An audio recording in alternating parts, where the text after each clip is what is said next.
There's always something to make you look around and say, hey, you know what? I live in a pretty great country.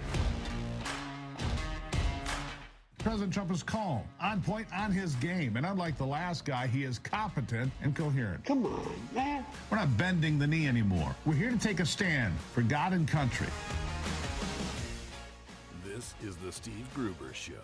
And here we are live from working class America in the heartland of the nation, in the shadow of Detroit, kicking off another brand new year. As we continue on in the Steve Gruber Show in 2026, fighting for you from the foxhole of freedom. It's going to be an important year. Every day shows you how important it's going to be. We've got a lot of work to do again today. Here are three big things you need to know. Number one, the Iranian military is threatening to attack the United States as a preemptive move after recent comments from President Trump.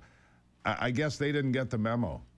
Number two, meanwhile in Venezuela, where they did get the memo, they're working to keep order following the arrest in the middle of the night of their dictator, Nicolas Maduro. We'll have something on that.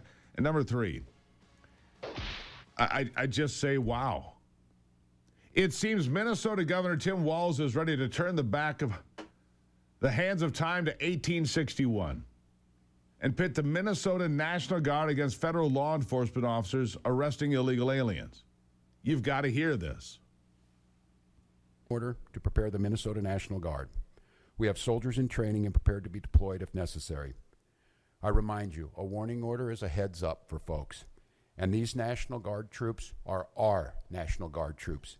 They're teachers in your community, they're business owners, they're construction professionals. They are Minnesotans. Minnesota will not allow our community to be used as a prop in a national political fight. We will not take the bait. We will continue to update you, Minnesota, as we get more information. Now I'd like to turn it over to Commissioner. You heard it right. Lame duck. Governor Tim Walz run out of his office because of massive fraud, says he is ready to put the Minnesota National Guard at war against America. Not since Fort Sumter in 1861 have we seen a governor do this. Here's more.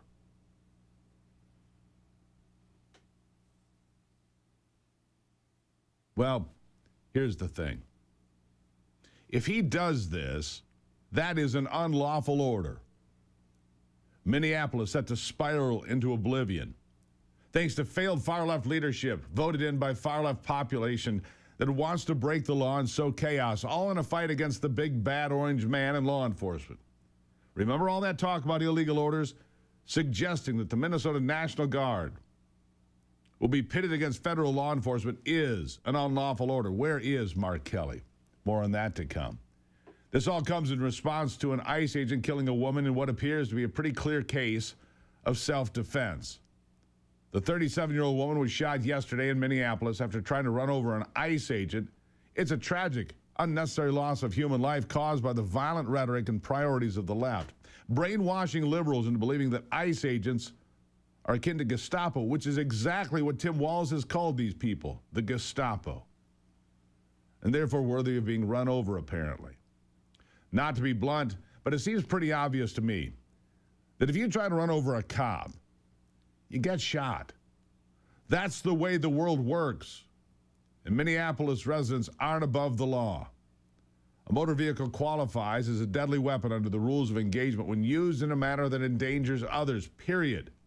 It justifies deadly force, period. It's exactly what happened yesterday, in my opinion. First, she tried to block ICE vehicles. Her and a bunch of other folks were flocking and swarming these ICE agents trying to do their jobs. Then she crossed and blocked the road and then refused to get out of her car when ordered to do so several times. And then instead hit the gas and tried to hit an ICE agent with her car. You watch the video. She's in the black SUV. You decide.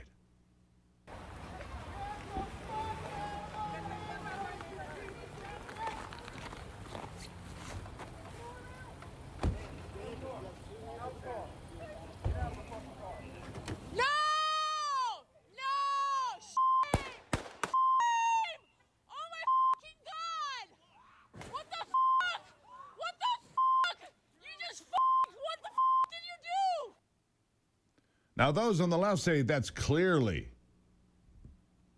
not endangering the police officer, but let's take a slowed down look. The ICE agent who took the shots is the agent in harm's way in front of the car, not at the window. It's very clear she intended at running over that agent. You can barely see him, just able to pull his weapon. When an agent tells you to get out of the car, it's definitely the wrong thing to then try to run them over. The angle shows the incident from the front of the car. Here's more.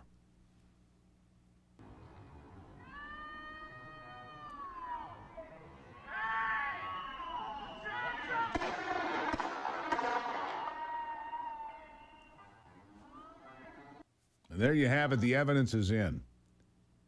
3 different angles. The woman clearly tried to hit an ICE agent while trying to escape her situation. Despite claims of the opposite, that is the bottom line. At the press conference held in the wake of the incident, however, the Minneapolis police chief, Brian O'Hara, claimed that the woman simply drove off. Simply drove off. Which is very different than driving straight into an ICE agent that I just witnessed. Here it is. Preliminary information that we have indicates that this woman was in her vehicle and was blocking the roadway on Portland Avenue, midway between 33rd Street and 34th Street in the city. At some point, a federal law enforcement officer approached her on foot, and the vehicle began to drive off. At least 2 shots were fired. The vehicle then crashed on the side of the road. I want to thank the mayor, city council president, other members of the Simply tried to drive off by punching the gas. She squeals her tires. The solution to this kind of senseless violence is simple. The way to prevent these kinds of tragedies is to cooperate with police, not wage war on them. It's what Minneapolis leadership has done, and the police chief, just like the governor, has done nothing to tone down the rhetoric. And then, at the same presser, the Minneapolis mayor, Jacob Fry, did the opposite, not telling his residents to cooperate with law enforcement or lower the temperature, but issuing instead an explicit threat against ICE. Here it is. And I have a message for ICE. To ICE, get the out of Minneapolis. We do not want you here. Your stated reason for being in this city is to create some kind of safety, and you are doing exactly the opposite. People are being hurt. Families are being ripped apart. Long-term Minneapolis residents that have contributed so greatly to our city, to our culture, to our economy are being terrorized, and now somebody is dead. That's on you. No, it's not. And it's also on you to leave. No, it's not. It's Stop. on you to make sure. Stop.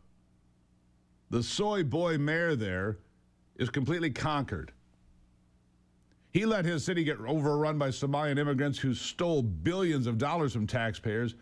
He's delivered multiple addresses in Somali. ICE is not scared of him, but his words are going to have an explosive effect on Minnesotans who, as we all remember, are a bit prone to rioting. We're going to get back to this, back to the rhetoric by Governor Tim Walz, who thinks it's 1861 and he can put up his National Guard against federal law enforcement officers. They've lost their minds. But we'll stick with it after the break. Welcome to it.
All right, back at it now. Just 2 days ago, Governor Tim Walz deflected questions from the press by reminding reporters about January the 6th and its threat to democracy.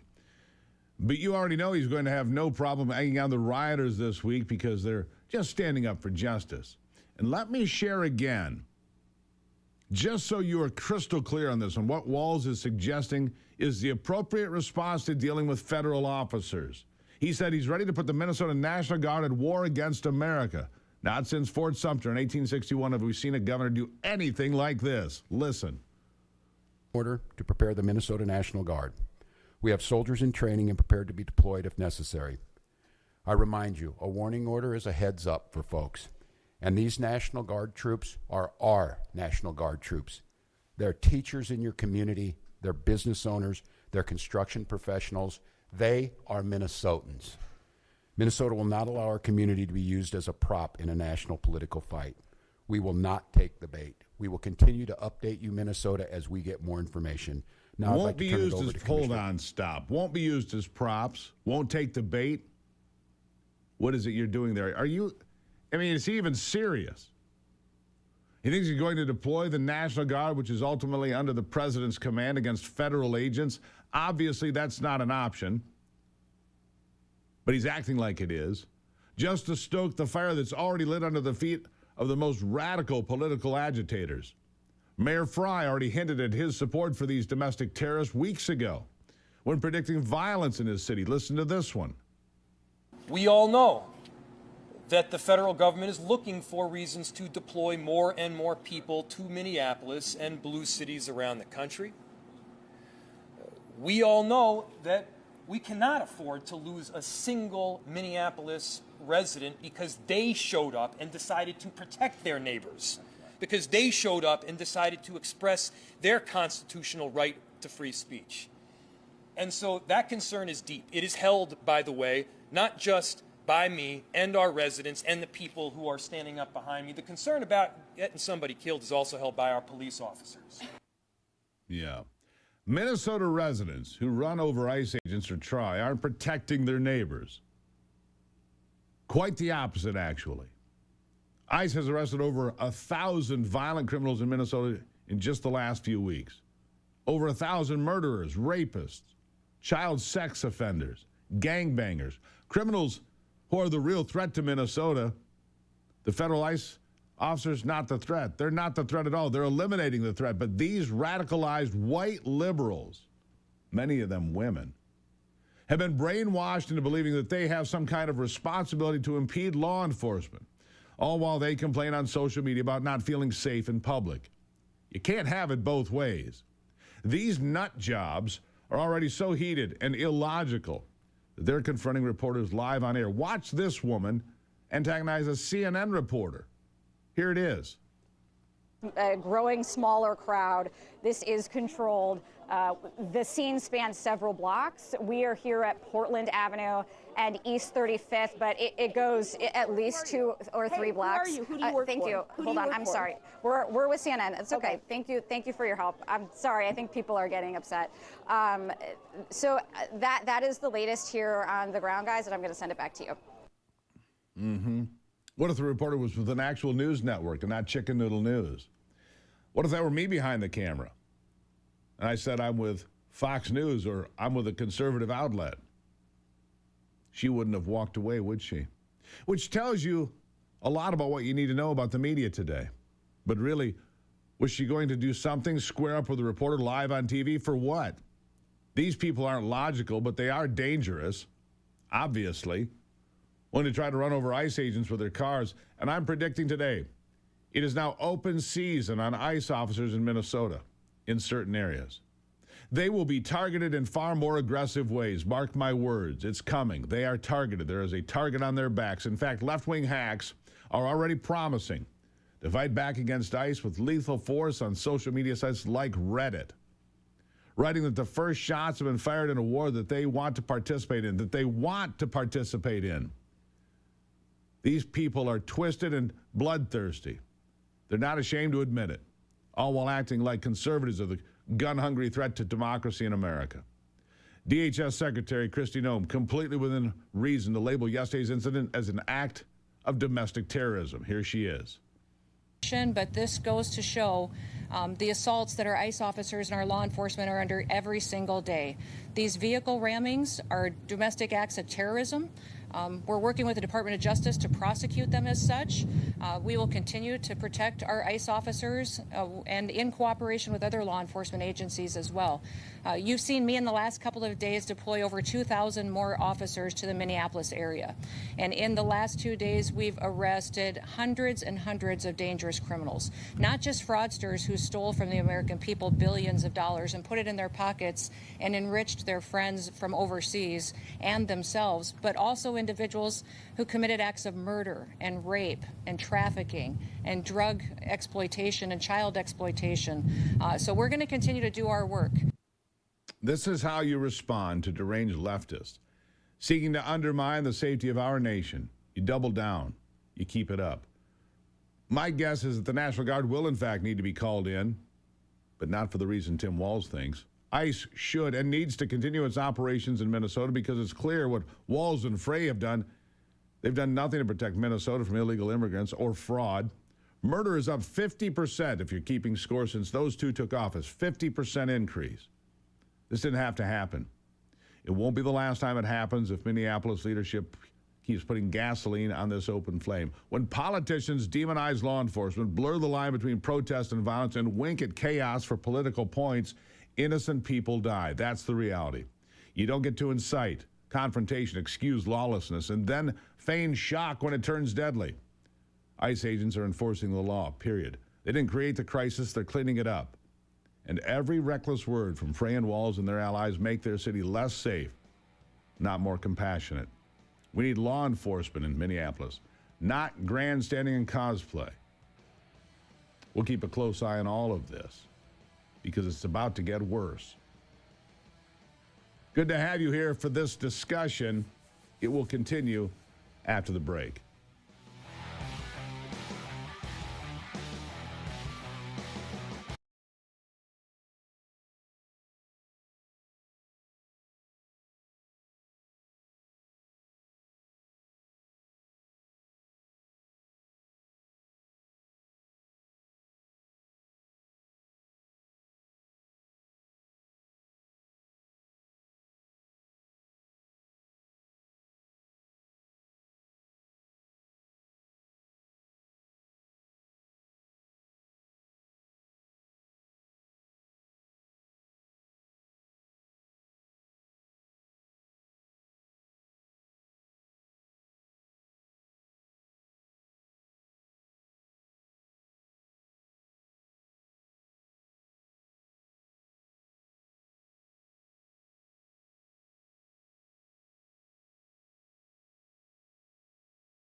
All right, so coming up in a moment, I'm going to be joined by Lieutenant Steve Rogers, retired police lieutenant, former military officer with the Air Force. Get his take on the suggestion from Governor Tim Walz that it's time to roll out the National Guard to defend Minnesota against federal law enforcement doing its lawful job of picking up criminals.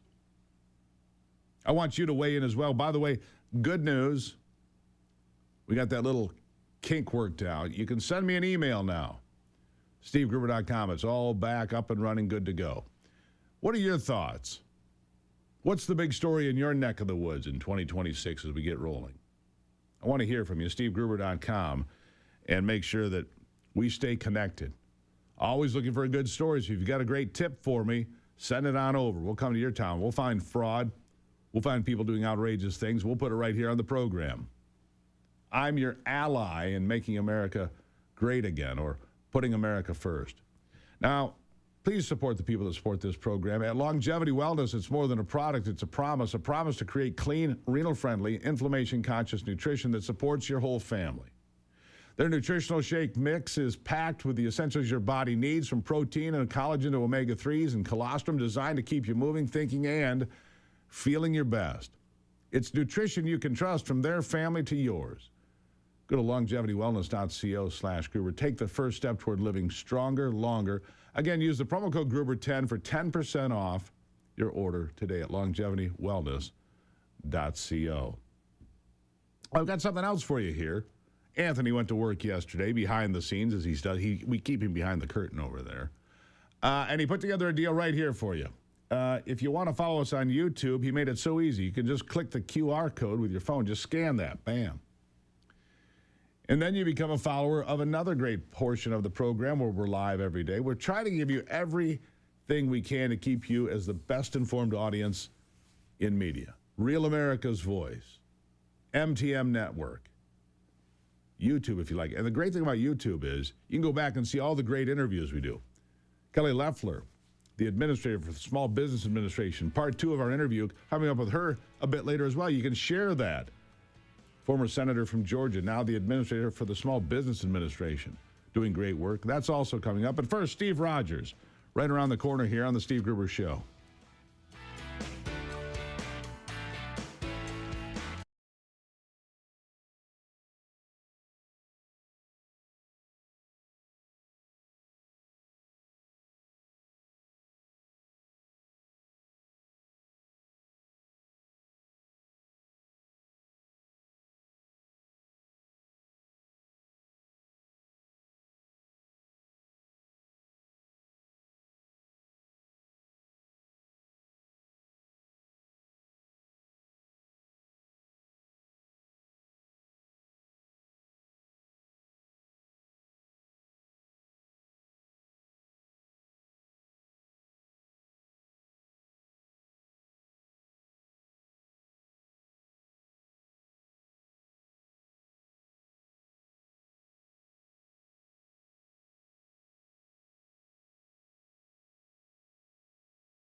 All right, let's get right back to it now because I want to bring in law enforcement, somebody who has perspective on those videos that we have all seen now, the ones that I played for you today. There are 3 different angles.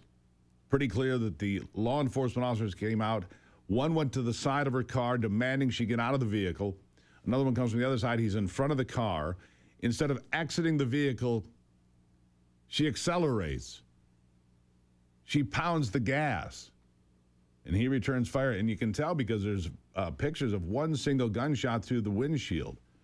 That didn't come from the side. Lieutenant Steve Rogers, a retired police lieutenant, former military officer with the Air Force and Naval Reserves, joins me now.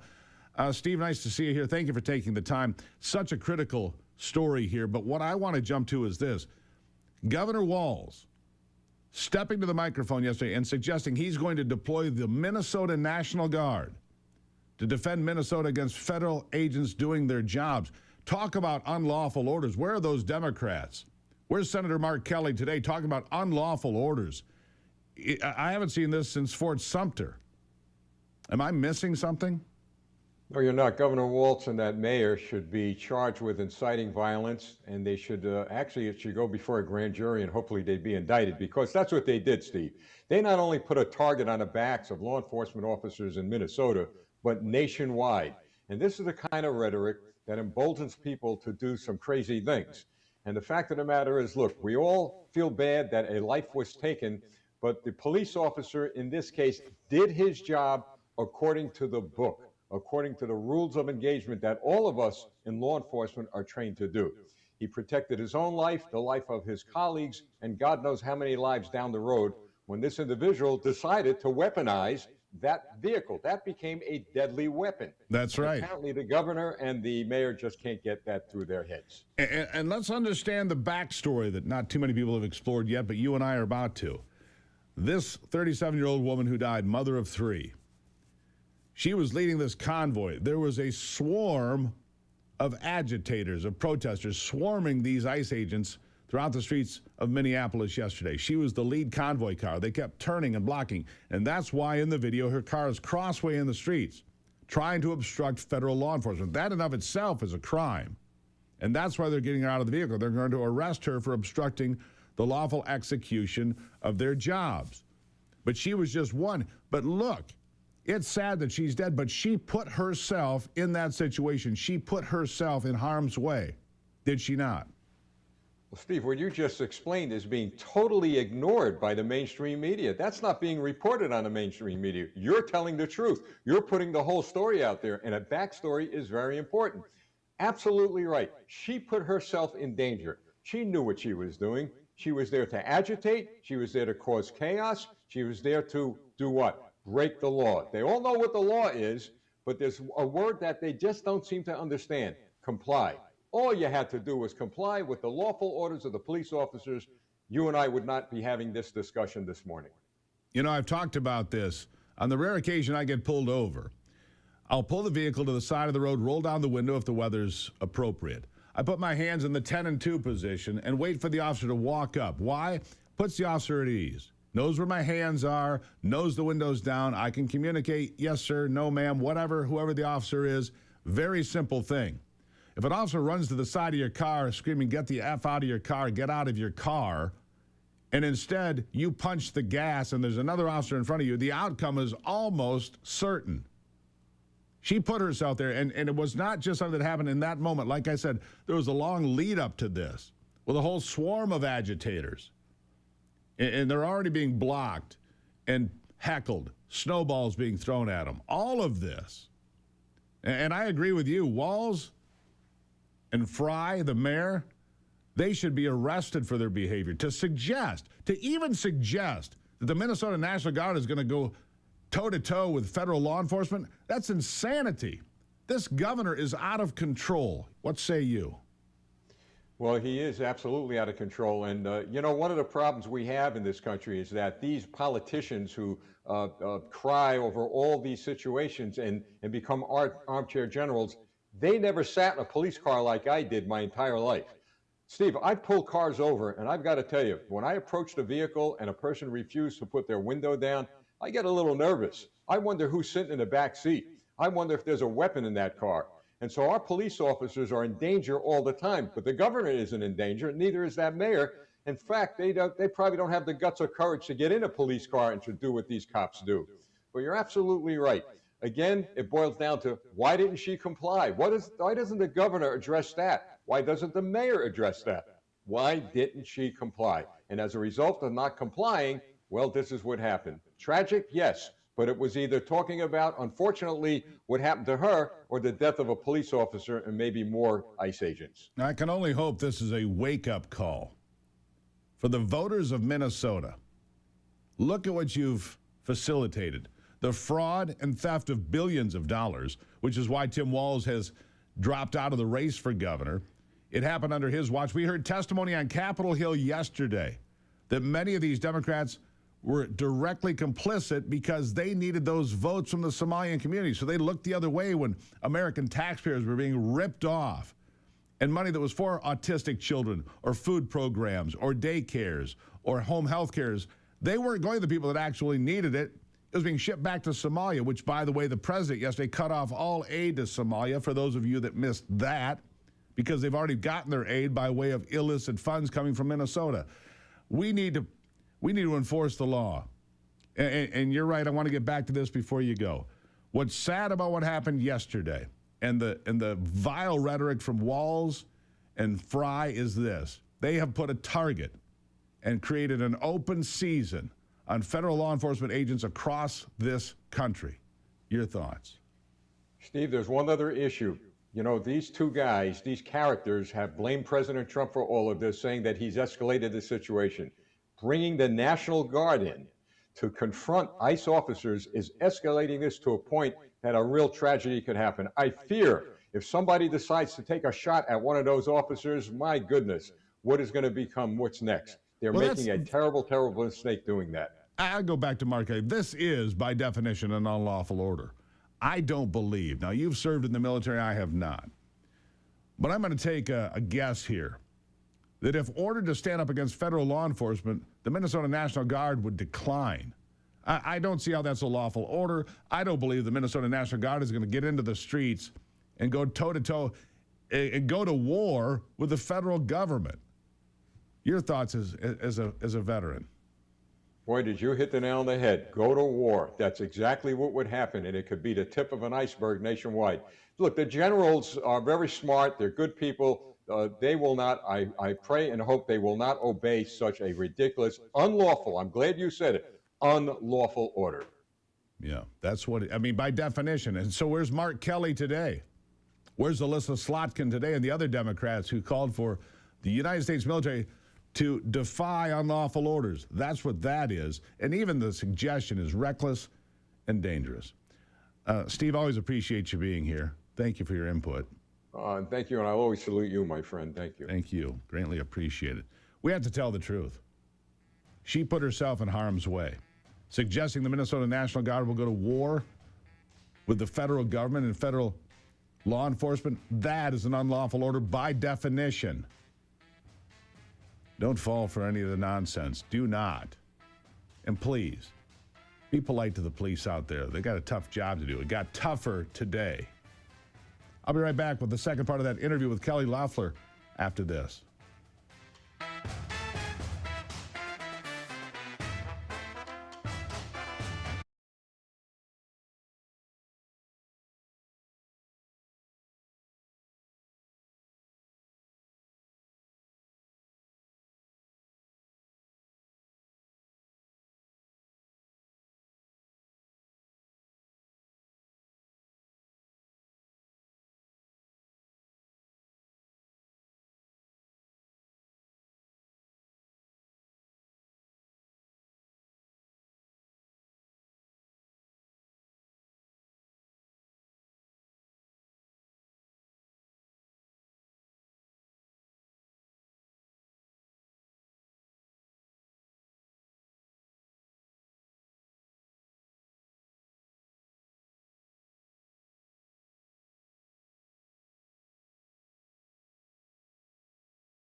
Welcome back to the conversation. Administrator Kelly Loeffler here from the U.S. Small Business Administration. As I said before the break, 99% of this country relies on small business to put bread on the table, to pay the bills, to pay the mortgage. Kelly, and look, they got hammered during the COVID pandemic. And it was a lot of distraction. A lot of companies just closed their doors forever. But we're on the road back. Inflation is down.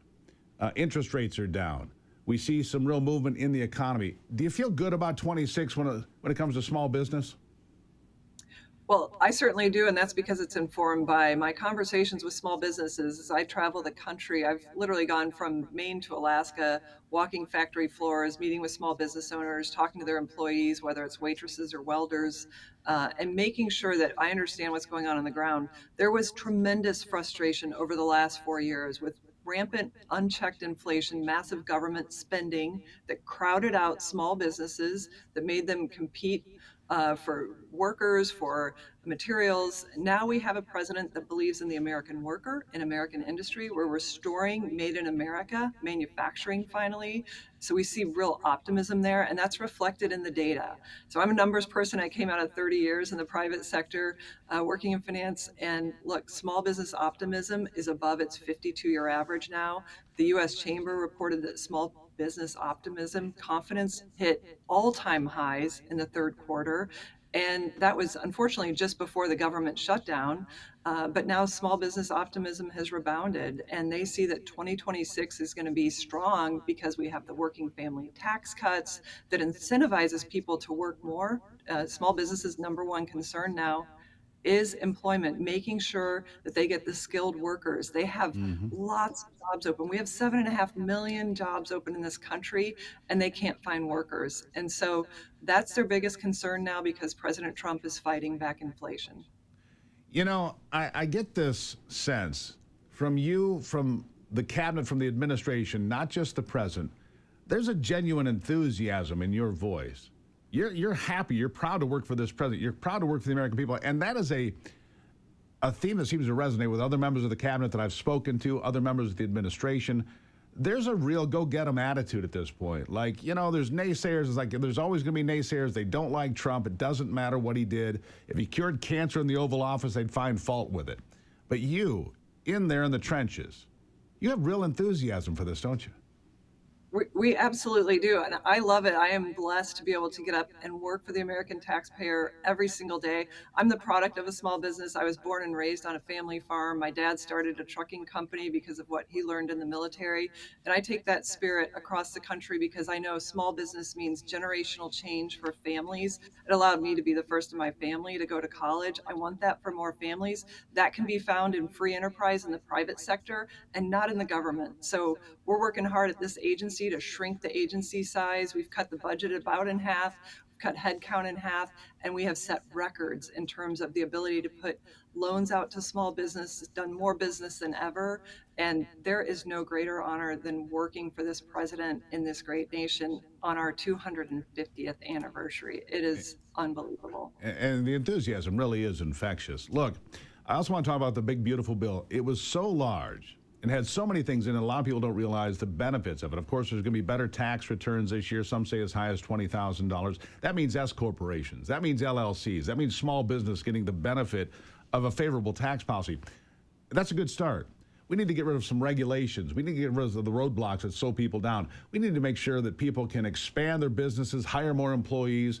What do you think still needs to be done? There's more legislation on the way this year, maybe a second big, beautiful bill, if you will. What would you like to see to benefit the people that you talk to from Maine to Montana to Alaska? Yeah, so you're exactly right. The One Big Beautiful Bill had so much in it. It was the Trump agenda in one bill, about 30 bills in one, that's going to save the American people trillions of dollars. Remember, every single Democrat voted for a $4 trillion tax increase on the American people. We've taken that off the board. The White House has actually asked the SBA to lead its deregulation strike force, which means we are rolling back trillions of dollars of unnecessary regulatory burdens that were placed on the backs of small businesses. Now, what are small businesses? They're job creators. They create 2 out of every 3 new jobs in America. And so without our job creators, if they're burdened by red tape, as I saw my parents deal with their trucking company and their farm, they can't hire and grow and invest in their local community. Mine was a town of 600 people, so I know what each job meant in that community to a family. So we're rolling back trillions in red tape. We actually have a red tape hotline that we started at SBA that people can call or email SBA, redtape at sba.gov. If you have an onerous regulation that's holding your small business back, we've already rolled back about, I think it was over 100 billion in our first year Yeah. of tape. We got a lot more to do, but now we're going to be leading an government-wide deregulation effort that will help save trillions for the American people. The last thing I want to ask you about is this. You are obviously a senator for the state of Georgia. There's a seat coming up, 2026, in Georgia. What's it going to take for a pro-business, America First Republican to secure that seat back for the red team? Well, look, in Georgia, it's a unique state, right? Because this is typically considered a red state. We have 2 Democrat senators. There's a lot of energy to have representation in that state. They feel like they're not represented in the Senate. So what we have to do is make sure that we get the right people in the race. We've got a whole primary taking place right now, and I'm going to work with the president to make sure that we support wins in that state. But the biggest thing we can do across the country is to make sure that we keep both the House and the Senate, because it's going to take every single district and seat and state. So look, these policies, these pro-working family, pro-small business policies are going to put more money in people's pockets, not That's take right. more money.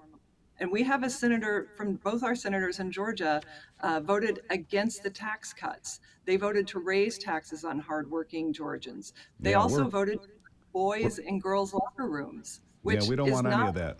We want an America First senator from Georgia. I hope you can make that happen. Kelly Loeffler, I have to leave it there for today. Greatly appreciate you being here. I wish you well in the new year, and I really appreciate, well, your enthusiasm. Thank you. Thank you. Happy New Year. Happy New Year to you. I'll take a break and be right back.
All right. A couple of updates here. I told you several times now in the last few days that the United States is going to be in charge of Greenland before Donald Trump leaves office. It could be a lot sooner. A lot sooner. 20 days was just put out there. J.D. Vance saying, look, the bottom line is this. Denmark has done almost nothing to improve the security of Greenland or help defend the United States. Greenland is the largest aircraft carrier in the North Atlantic, if you will. I mean, that big piece of land is the largest aircraft carrier in the North Atlantic. It's in the Western Hemisphere. It's something we've wanted since 1867. In fact, there were conversations right after we bought Alaska to buy Greenland. Didn't get there. In 1946, if you didn't know, President Harry Truman offered Denmark $100 million in gold. It's about $1.5 billion today for Greenland. They didn't get it done. President Eisenhower took a run at it, didn't get it done. But today, Greenland is more important than it's ever been because NATO has shirked their responsibilities in building their militaries and defending, well, not only themselves, but the North Atlantic.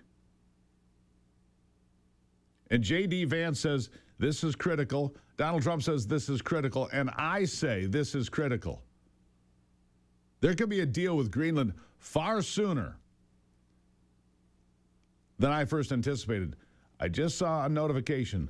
Something big in 20 days in Greenland. Keep your eye on that. It's about keeping the Chinese and the Russians out of trying to dominate the Arctic, which they're obviously doing. We've already gone in and tried to correct the problems in the southern part of the Western Hemisphere with Maduro. We're going to do the same now at the north end of the Western Hemisphere. The Monroe Doctrine is in full effect now. Make no mistake. All right. Coming up in the next hour, we'll have more on this shooting in Minneapolis with Colonel Rob Manus from a law enforcement and military point of view and others. I'll be right back after a short break.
there's always something to make you look around and say, hey, you know what? I live in a pretty great country. President Trump is calm, on point, on his game. And unlike the last guy, he is competent and coherent. Come on, man. We're not bending the knee anymore. We're here to take a stand for God and country. This is the Steve Gruber Show. And welcome to it. As we dive back into it, I'm just looking at these videos. Rioting in Minneapolis. Unbelievable. We're fighting for you from the foxhole of freedom and trying to give you sanity out here and everything that's going on. That's what we're looking for. Three big things to know this hour. Number one, billionaires are bailing out of California ahead of the push for proposed wealth tax in the state. Seems those that have the money can get a moving company lined up pretty quick, pretty easy. Number two, Transportation Secretary Sean Duffy says time is up for California as well. He is withholding $160 million because the state keeps issuing illegal aliens commercial driver's licenses. And number three, just sitting here watching as these agitators, the protesters, keep lining up, confronting police officers. They end up getting pepper sprayed and then complaining about it because you're crowding and pushing and carrying on. Yeah, there's going to be consequences. The state of Minnesota has become the focal point of Democrat policy failures. A place where the Somalian community has stolen literally billions of dollars from the taxpayers. We learn more every day. We learned more on Capitol Hill yesterday from testimony from people who work inside the Minnesota government. While Democrat politicians, many of them turn a blind eye because it was good for them politically and maybe financially too. Minneapolis burned night after night back in 2020 as the governor and mayor piddled about. And now, after a woman tried to run over an ICE agent with her car and was shot and killed, the governor is saying that he will in fact issue illegal orders. That's what they are, illegal orders. Where is Mark Kelly? To tell the Minnesota National Guard to square off with federal officers doing their jobs. That is an illegal order no matter how you slice it. It's sedition. It's treason. But I doubt Senator Mark Kelly or Senator Alyssa Slotkin will say a word about it. That's how insane this really is. We're going to keep digging into it. If you missed it, I was live on America's Voice Live, on Real America's Voice television yesterday, watching this press conference. And I heard Wall say this. I said, wait a second. Did he just say he wants to put the Minnesota National Guard up against the federal law enforcement officers? Well, he in fact did. He wants to declare war on America from Minnesota. Not since Fort Sumter in 1861 have we seen something so outrageous. Here's what the governor said. Order to prepare the Minnesota National Guard. We have soldiers in training and prepared to be deployed if necessary. I remind you, a warning order is a heads up for folks. And these National Guard troops are our National Guard troops. They're teachers in your community. They're business owners. They're construction professionals. They are Minnesotans. Minnesota will not allow our community to be used as a prop in a national political fight. We will not take the bait. We will continue to update you, Minnesota, as we get more information. Now I'd like to turn it over to Commissioner. We have soldiers in training. We're ready to protect Minnesotans. He is openly suggesting that he will use the Minnesota National Guard, which, by the way, they will not follow an unlawful order like that. That's unlawful on its face. It is unlawful on its face. He will not have any success if he attempts to do that kind of nonsense. But my opinion from where I sit, that's an open call for sedition. It's an open call for rebellion. It is by definition treason in this country. Governor Walz should be arrested. He's lost control of Minnesota and his mind, it would seem. His statements calling for an insurrection, sedition, and treason. Here's more. I don't know what to tell you, and I don't quite know how to respond to the question other than my primary responsibility as governor is the protection of the people of Minnesota. And you can be assured, whether it's the State Patrol or whether it's the National Guard, their deployment is there to protect Minnesotans from whatever it is. If it's an act of nature, if it's a global pandemic, or in this case, if it is a rogue federal agent. I don't know at this time, and I want to be very careful. Want to be very careful of what? Being arrested? How deep is the fraud, by the way? When you talk about the fraud, this is where this all began. For the downfall, for the political death of Tim Walz, because politically his career is over. How deep is the fraud from the Somalian community in Minnesota? As I mentioned on Capitol Hill yesterday, there was testimony. Congressman Brandon Gill laid it out, and he used the numbers. He brought the receipts. Listen to this. Thank you for being here.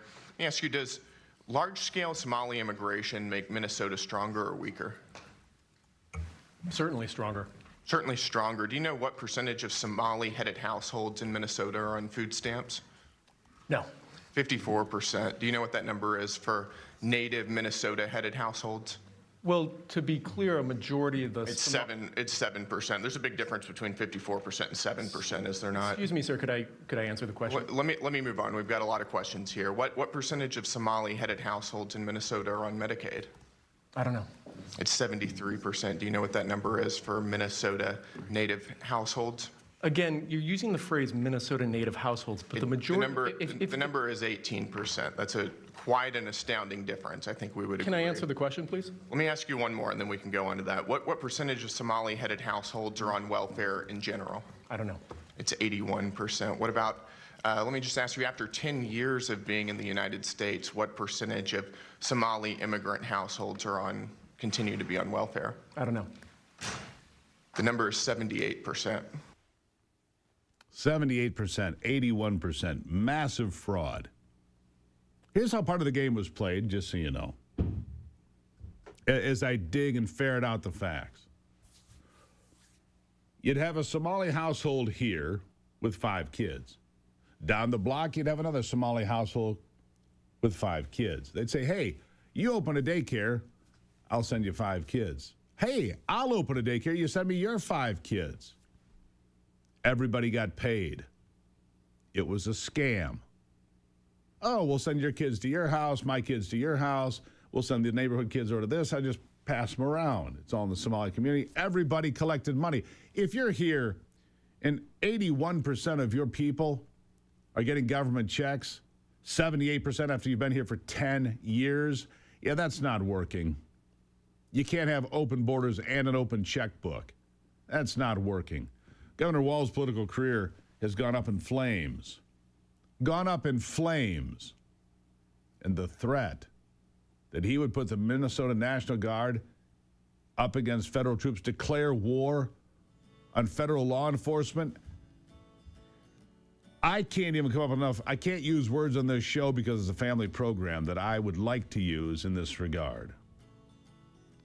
I'll take a break. When we come back, Josh Phillips will be here from the Epic Times. I'll have him weigh in as well. I'll be right back.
All right, diving back into it now. Look, we need to dig through all of this.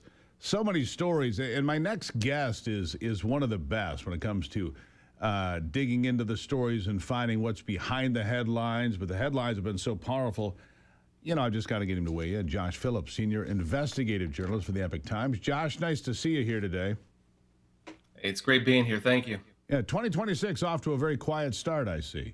Nothing to talk about. Right. You know, they didn't give us a moment. Yeah. Man, you can't even take a breath, honestly. I mean, you go from one thing to the next thing to the next thing.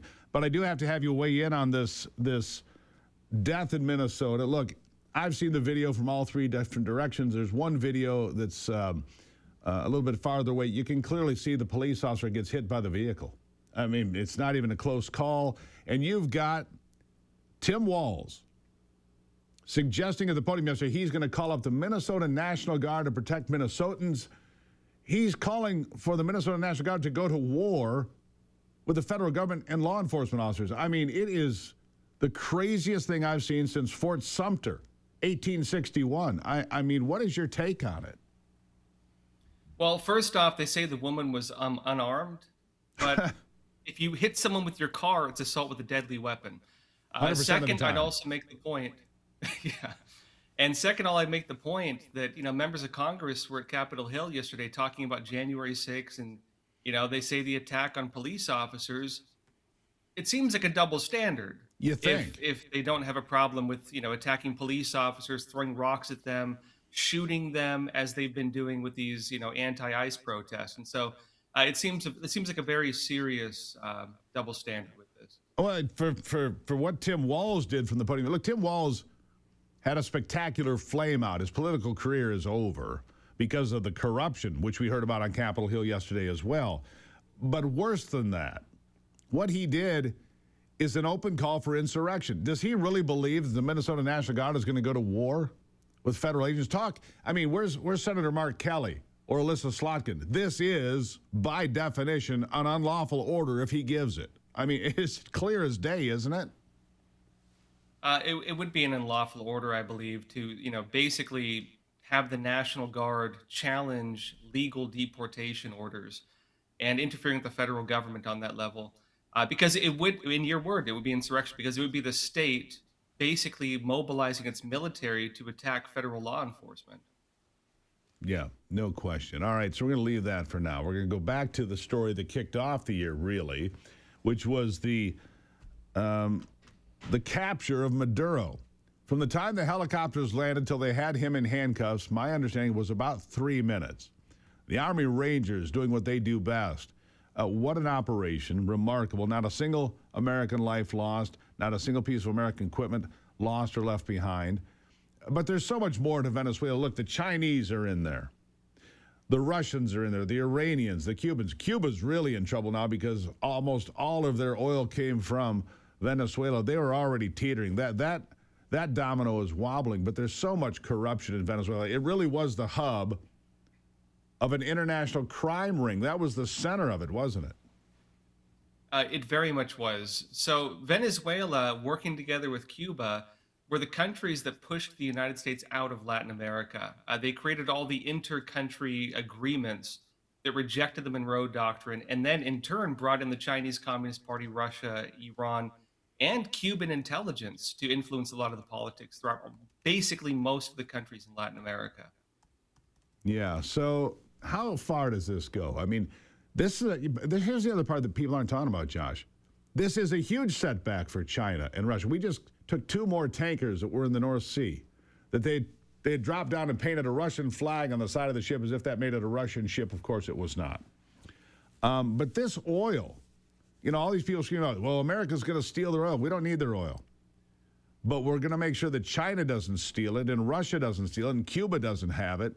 I mean, this is important, but it's a big setback for all of those countries, isn't it? Very much so.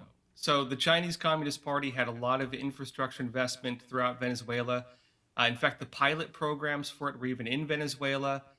Russia was very heavy there as well, and Hezbollah is very powerful there as well. As you made a point to, I don't think we're going to see the Cuban regime last very long. Actually, it was through Fidel Castro going into Venezuela that they kept the economy basically afloat. America could do basically nothing at this point, and we will probably watch the Cuban regime collapse. Yeah, I think so too. All right, so real quickly for a couple of minutes here. You've got Venezuela, the southern end of the Western Hemisphere, because there's no question the Monroe Doctrine is back and in force. On the north end of the Western Hemisphere is Greenland. And I am going to tell you that before Donald Trump leaves the White House, Greenland will be under complete United States control, and it could happen a lot faster. There was a memo I saw from yesterday. We could be 3 weeks away from something that's happening there. I don't know what it is. We're obviously not going to invade Greenland. They only have 59,000 people. But Harry Truman tried to buy it for $100 million in 1946. Our interest goes back to 1867. Eisenhower tried to do something as well, but Trump is serious about it because Denmark is not doing its job to protect the North Atlantic from the Chinese, the Russians, and other incursions of people that are trying to control the Arctic. It is in our national interest. There is no question about it, is there? There really isn't. Actually, the Arctic security, that would be the invasion route for the United States. It would be where nuclear weapons would go if they were to launch them against the United States and China and Russia. Building up bases in the Arctic is probably the biggest threat to the U.S. militarily. So Greenland is extremely important to the U.S. on that front. So do we buy it, or is it a hostile takeover? And I don't mean in a shooting war type way. I mean more in a corporate way. Got 20 seconds for the last word. Trump says he's going to buy it. And I don't know, maybe it'll cost us one or two equivalents to a Somali scam ring. So figure it out. You know? Yeah, we'll set up daycares there and autistic centers and home health care programs. It'll work for everybody. Josh, thanks for the laugh. Always good to see you. Josh Phillips from the Epic Times. Thank you. All right, we'll take a break and be right back. He does great work, by the way. Find him on Epic Times. They do something like 2,000 original articles every week. It's remarkable. I'll be back.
I want to pick up on this theme again because I think we're a lot closer to something happening in Greenland than most people realize. And this comes in the wake of what happened in Venezuela, of course. Here's what the president said aboard Air Force One. I'll read you the quote. "We need Greenland from a national security situation. It's so strategic. Right now, Greenland is covered with Russian and Chinese ships all over the place.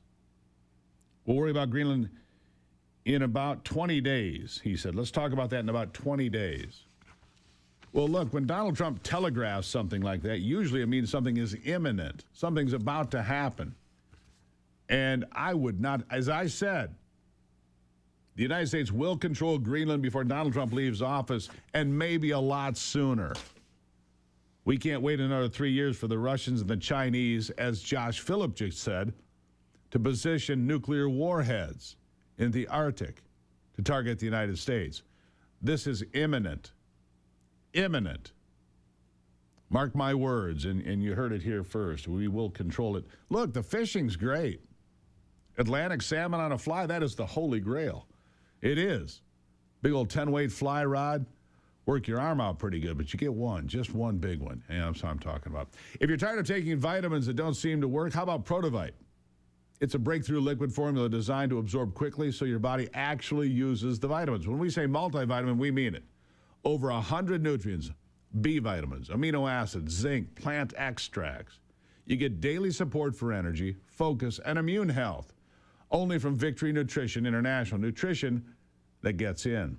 Start your mornings with Protivite. Feel the difference and get 20% off to start the new year. Right now, vni.life/Gruber. The promo code is Gruber. vni.life/Gruber. Promo code is Gruber. Look, we take these vitamins every single day. We love them. Ivy did the research. She says, these are the best vitamins I've ever seen. Okay, Ivy, give me a handful. And in this case, no handful at all. You don't have to choke down the pills. It's just down it goes. I'll be right back with more on The Steve Gruber Show.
When I have questions about what has happened, you know, I analyze it myself, but I also bring in the smartest people smarter than myself, to sort it out. Colonel Rob Maness, 32-year Air Force veteran, founder of Gator Pack, and host of the Rob Maness Show, is with me now. Colonel, thank you for being here. Hey, good morning, Steve. All right, so I'm looking at, I cannot stop running this through my head, that the governor of Minnesota stood at a podium yesterday and suggested that the Minnesota National Guard would be called up to go to war with federal law enforcement. I was live on America's Voice Live, on Real America's Voice yesterday when he said that, and they came back to me and I said, did I just hear that right? I had to go back and listen to it. I said, I couldn't believe it, Colonel. He is actually calling for an insurrection. He is calling for sedition. Not since 1861 has a governor of the United States suggested that the National Guard should go to war with the federal government, but that is exactly what he said. Or am I missing something? No, unfortunately, you're not missing anything at all, my friend. He actually did do that. He actually said that he has given a warning order to the Minnesota National Guard to activate under state governor command to oppose federal law enforcement. That in and of itself is a seditious act against the federal Constitution, the Supremacy Clause. And then added to that is the crazy Mayor Fry guy, who is the same mayor that was there during the George Floyd fiasco and the beginnings of the Summer of Love and the BLM doing $2 billion of damage, killing 20-something people, injuring over 600. Remember that insurrection from the summer of 2020? Summer of Floyd. Yeah, Mayor Fry is also instigating insurrection and made a seditious statement, and I think it was the same press conference. So now we have state leaders, elected officials, the commander-in-chief of the state National Guard, that actually believe that they can get away with this. Well, because I heard a couple of senators and other Democrat members of Congress 6 weeks ago make this big deal about do not follow unlawful orders. Well, by definition, telling the National Guard to go toe-to-toe and fight federal law enforcement doing their job, their legal job, that is an unlawful order. But if I'm not mistaken, Governor Walz, didn't he serve in the National Guard in some capacity somewhere for some moment in time? And therefore, wouldn't he be subjected to the military code of justice? He's actually a retired senior non-commissioned officer, and he could be recalled to duty by the President of the United States and put on active duty orders and held accountable under the Uniform Code of Military Justice, just like Senator Mark Kelly is. I did an article supporting Secretary Hegset's administrative actions against him for his seditious activity. So what I'm asking, Walz could be court-martialed for what he said yesterday. That's a court-martialable offense, isn't it? Yeah. And somebody else that I saw on X made a comment. It was supposed to be funny, but really it's deadly serious last night that Walz could be put on active duty after the president federalizes the Minnesota National Guard and be made to stand in the line to prevent the rioters from hurting ICE. Now, that is funny. That would be good now, wasn't it? Yeah, put his chunky, tubby butt out there and see what he can do with it. That would be. I could see the humor in it. But it's deadly serious because what he did, what Fry did, and nobody's talking the backstory. This woman was leading a convoy of cars as they were swarming ICE agents. You know, the media has a talent for showing you just the moment, but not everything that led up to that moment. They were blocking officers, interfering with officers. They're trying to conduct legal law enforcement, and they kept blocking her. When you see the video start, her car is crossways in the road, and a police officer comes up and tells her to get out of the vehicle with a couple of expletives. She doesn't comply. Instead, she punches the gas at an officer that's in front of her, and there's an angle of the video. The officer gets hit by the car. He does, yeah. He has every right to engage, every right to defend himself. Not just a right to defend himself, Steve, but he has a responsibility to protect the public too. And that 4,000-pound weapon which is what it becomes when she took that action. Is a danger to other people. I mean, there could have been somebody standing at the back of the car that vehicle hit when it got out of control. And for the record, for the people on the left, spouting off on social media, the Supreme Court has upheld the right to defend yourself against a motor vehicle. So have numerous state courts. Rules of engagement, that is fully authorized by every court it's ever appeared in front of, I believe. And with him getting hit, It's just like if you're an NFL player, you bump the ref, you're out. It's rules of engagement. That's it. Right? Absolutely. Absolutely right. Absolutely right. And I don't know if you heard this or not, but Waltz also called on activists and supporters in other states to rise up and block ICE from Yeah, here's the danger, enforcing the Rob. law. That is insurrection. Yeah, here's the danger of that. As a result of his reckless behavior, whether it's involving Minnesota fraud or anything else, but in this particular case, the governor of Minnesota has put a target, not just in Minnesota, but across this country, on the backs of every federal law enforcement officer. It doesn't matter what agency they're from. They could be from the FBI, they could be from ICE, they could be from Customs and Border Patrol. It doesn't matter. He has basically put open season on federal law enforcement officers across this country. It is absolutely shameful. Somebody's going to get killed. Well, somebody already has gotten killed. Unfortunately, it's tragic that this lady got killed. But I mean, but an officer. She was responding to her leadership of elected officials in these states that have decided that they are going to be seditious and oppose federal law enforcement and oppose the president of the United States. That's why she was killed, not because ICE is creating that situation or the federal government is creating that situation.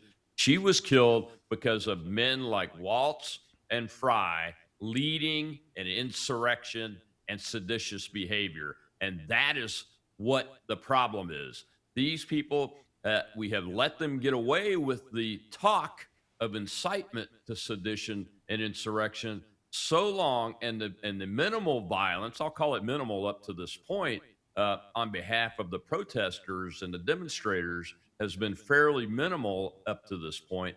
But now they are consistently using. This woman was leading a convoy around, following the ICE agents from point to point, and was the leader of the obstruction. That's why her vehicle was right there. That is sedition. That is insurrection. People are going to die. We've been warning about it over and over again when we started seeing this type of behavior a few months ago in the Chicago area. And that is exactly what's happened. And now the next step is going to be taken unless someone intervenes. I hope the president of the United States federalizes the Minnesota National Guard and puts them under the command of ICE law enforcement right there in Minnesota so that they can get a handle on this and reestablish peace and order in that state, which is in the condition of insurrection the moment the governor, commander-in-chief of the National Guard, said those words. All right, Colonel, hang tight. We're going to bring the Colonel back for another round of insight. Maybe discuss Venezuela. What a remarkable series of events that was. Colonel Rob Maness with us. This is the Steve Gruber Show. Glad to have you here. You can find out more at stevegruber.com. stevegruber.com. We appreciate your support. We'll be right back.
All right, joining me back now, Colonel Rob Manus. He has been there, 32-year Air Force veteran, founder of Gator Pack, host of the Rob Manus Show, which I suggest you pay attention to because he has insights from the places he's been. And Rob, you've also got great contacts. I mean, you've got a nice Rolodex. That's an antique word for most people, but you have a nice Rolodex of people you can talk to. So I appreciate you coming here. I really do. All right, let's talk about Venezuela for a moment here, because I think this is step one. I'm going to get to step two in a moment, but step one, neutralizing Maduro. In what is the most incredible military operation of my lifetime, maybe ever in American history. From the time that they hit the ground till they had him in handcuffs, according to everything I've read, is 3 minutes. 3 minutes. And if they had gotten behind that steel door, wouldn't have mattered in their safe room. That'd have come down in about 2 more minutes. The fact of the matter is, it was remarkable. Not a single life lost. Not a single piece of American equipment lost. Apparently a helicopter got hit, but it was still functional. It returned. 2.5 hours total time. What a remarkable coordination. People say, well, it was a ballet. This is so much more complicated than ballet. So many moving parts. Command and control. They practice, they review, they practice, they review, and then it's game day. And boy, what a game day it was. Yeah, the planning for this and the study, the intelligence preparation of the battlefield began way before even we saw forces being moved down into the Caribbean, like what happened a few months ago. But that entire operation was designed to prepare this force to do this specific attack and this capture operation, Steve. You know, and I got to give a shout out to my B-1 folks out of Dias Air Force Base, where the squadron, the 9th Bomb Squadron Bats that I commanded years ago, they were the first to drop bombs, it's my understanding, in the air operation and set the conditions for Delta Force to be able to only spend 30 minutes on the ground, take no casualties, not even wounded, for goodness sake, and to capture Maduro and his wife pretty uneventfully, except for those, what is it now? I think the count's up to about 50 dead on the Cuban side and the Venezuelan side. Well, the Cubans were, over 30 of them were killed that were protecting this guy. You know, the Cubans were protecting him because he couldn't trust anybody that was Venezuelan to be in his inner circle or the middle circle. Exactly right. And Cuba, why that is. You mentioned Cuba. Boy, are they in trouble now. Cuba's already been wobbling financially, economically for years because of communism. But they relied almost exclusively on Venezuelan oil for their economy, of which they will get none going forward. None. I don't see how that stays on its feet. At the same time, we're seeing Iran wobbling. All of these opponents of the United States, and not to mention the impact on China and Russia, because that oil gets cut off. 2 more ships taken into U.S. custody in the North Atlantic, I understand, yesterday. 2 more ships. We're not going to, oh, you painted the Russian flag on the side of the ship? Yeah, we don't care. We're taking the oil. It's sanctioned, right? I mean, the Russians were allegedly shadowing that ship. We didn't care. Go ahead. Right. We're going to take it, right? I mean, this is the most professional, most lethal, most powerful military ever. I mean, they did things in Venezuela that were beyond belief to a lot of folks, me included, honestly. Yeah, I mean, it's not something that I wasn't unexpecting. You know, I expect them to operate in this mode as long as they have good leadership and our political leaders show the political strength and the will to give them a job to do, let them plan to do the job, and then let them go execute that job without interference. That is the best way to use America's armed forces, which is the most powerful armed force in the history of the world, Steve. Yeah. And I'm glad you brought up China, though, and Russia and Iran, because this is much more than just about Venezuela. This is peace through strength in action.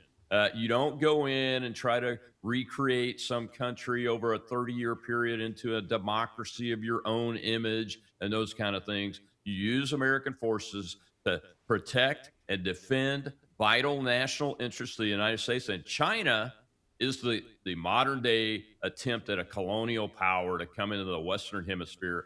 That's why you keep hearing us talk about the new Monroe Doctrine, the Don Road Doctrine. That's the first time I've used that phrase. I love it. But the Don Road Doctrine is designed to get these modern day colonial powers out of our hemisphere, because Yeah. this is America. This is American That's right. territory. This is the And here's North the and second South step. America. And I'm only going to have about a minute and a half for you to weigh in on this, but step 2 here in the very near future. I had said recently that we would control Greenland before Donald Trump left the White House. Harry Truman tried to buy it for $100 million in 1946. That's worth about $1.5 billion in today's money. But I think we might control it a lot sooner. And that doesn't mean we're going to invade Iceland. They only have 59,000 people. We're not going to go in there and have some, war with Greenland. But Denmark is not doing its job. Those waters are infested with Chinese vessels, with Russian submarines carrying nuclear weapons into the Arctic, which would be their launching point against the United States. It is not acceptable. Denmark has failed. Greenland will be under American control in the very near future, I believe. Your thoughts, 1 minute.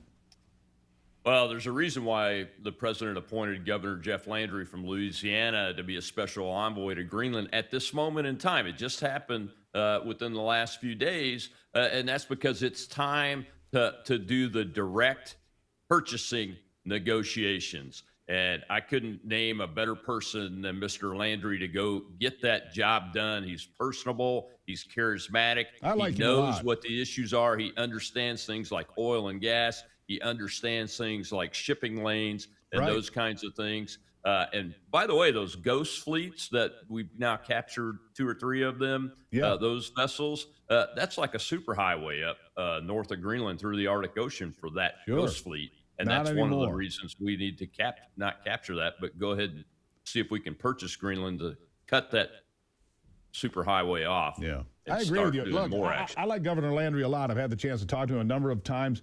He is a personable fella. And I learned to speak Southern a long time ago, but I'm still a little hinky on the whole French thing. Anyhow, Yeah, you got to do the whole French Cajun thing, though. With exactly, him, a little hinky on that. Anyhow, Rob, really appreciate it. Great insights, great victories for America.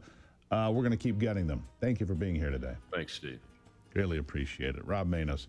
Check him out on the Rob Manus Show. And I'll be back with sports and Brock after this.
All right, let's check it out sports with Brock Palmbush.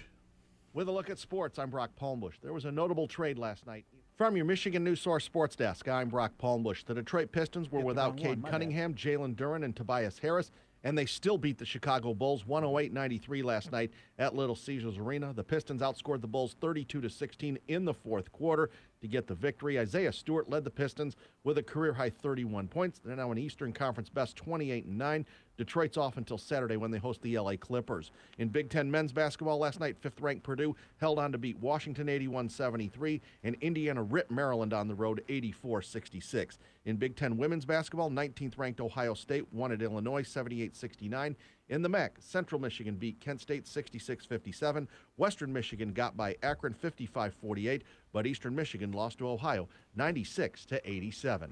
From your Michigan News Source Sports Desk, I'm Brock Palmbush. All right, Brock, thank you for that. As always, look, apparently in California they got some problems. Billionaires are renting U-Hauls and getting out of there as fast as they possibly can. All right, they are. They're hitting the road. Yeah, people like Larry Page, Larry Ellison saying, you know what, I'm good. Page is going to Delaware. Ellison sold his San Francisco home for $45 million. Who would pay $45 million to pay the wealth tax and stay in California? I don't know.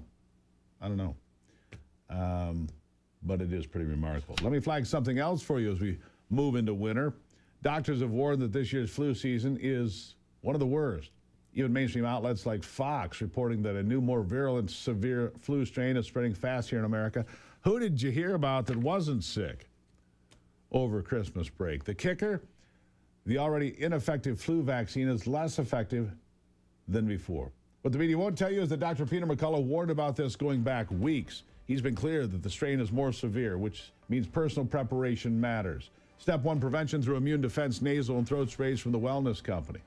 Step 2, early treatment through the Contagion Emergency Kit. Physician-prescribed antiviral options, including a nebulizer, hydroxychloroquine, and ivermectin. It's all for you at the Wellness Company, twc.health/Gruber. You can save on all of these products using the promo code Gruber. Save 10%, twc.health/Gruber. Another hour on the way of the Steve Gruber Show.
to make you look around and say, hey, you know what? I live in a pretty great country. President Trump is calm, on point, on his game. And unlike the last guy, he is competent and coherent. Come on, man. We're not bending the knee anymore. We're here to take a stand for God and country. This is the Steve Gruber Show. And welcome back to it as we kick off and light the fuse on another big hour here of the program, fighting for you from the foxhole of freedom right here in the heartland, in the Midwest, in the working class center of America. Yeah, in the shadow of Detroit. Fighting for you from the foxhole of freedom. Here are three big things you need to know this hour. Number one, the food pyramid tossed out, finally. Years too late, but it's been turned on its head. You're going to like what they have now. We're going to talk about that coming up. Number two, Dana Nessel turning a blind eye to an elderly woman. What's that all about? Complaints of survival. And number three, where are we as we head into this new year? 2 more tankers were confiscated by the United States yesterday in the North Sea. One of those tankers, they're all illegal tankers from Venezuela. It is sanctioned oil, it's illegal oil, it's ghost ships that have the ability or try to change it. Like this particular, one of them, in order to try to hide, painted a Russian flag on the side of the hull. It's not a Russian ship, it's not a Russian oil. It's illegal Venezuelan oil that has now been taken into custody. I think that's ship number 3 or 4. I've lost count. Doesn't matter. The fact that it is, we're enforcing the rule of law in the Western Hemisphere. And as I've been talking to you about for several days, that includes Greenland going forward. Now, Denmark says if the United States takes over control of Greenland, it'll be the end of NATO. I don't know if that's true or not. But I'll say this, NATO, France, the UK, Germany, Denmark, whoever, have neglected their responsibilities to NATO for years. For years. And because of that, we have no choice but to take control of Greenland. It's going to happen. Mark my words, it's going to happen. It's going to happen maybe a lot sooner than I thought, but I promise you it's going to happen. Because we have to. The waters are infested with Russian and Chinese naval vessels. They're trying to control, as we just heard from Rob Manus, the colonel, they use that passage by Greenland as a freeway for illegal oil. It's also a freeway for the Chinese and the Russians to set up submarines with nuclear capabilities in the Arctic, which puts them right on our doorstep, easy striking distance. And so if NATO comes apart, what does that mean? Well, we've been defending Europe for a century, more than a century. Since the First World War, we've been defending Europe, putting American lives on the line, putting American treasure on the line. And then when it comes time for those folks to step up, they don't do the job. They just, the United States will take care of us. We'll use their money and their equipment. Well, those days are over anyhow. Speaking of those ships, Secretary Hegseth and Rubio both say the illegal oil tankers will continue to be confiscated by the United States. We're not going to stop enforcing the law. Here's what they said. And it continues because 2 oil tankers, 2 overnight, were seized by the United States of America, stateless or sanctioned, because the oil blockade, the quarantine of oil out of unsanctioned or stateless vessels continues. That leverage will continue as Secretary Rubio outlined. So our military is prepared to continue this. As he said, the president, when he speaks, he means it. He's not messing around. We are an administration of action to advance our interests, and that is on full display. We're happy to brief the House and the Senate. No. 2 quick things. Okay, number one, because we have to go, because we got to brief the House, and if we don't and they're pissed at us, you guys better defend us. That was because we were talking to you.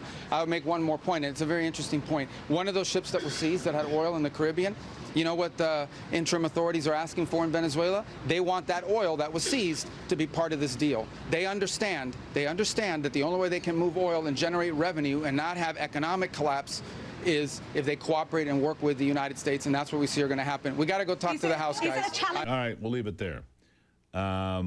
It's going to continue. I want to jump to Rick Scott. It is bite number 11. He says the enforcement of the Monroe Doctrine in the Western Hemisphere is just getting started. Listen. Number 11.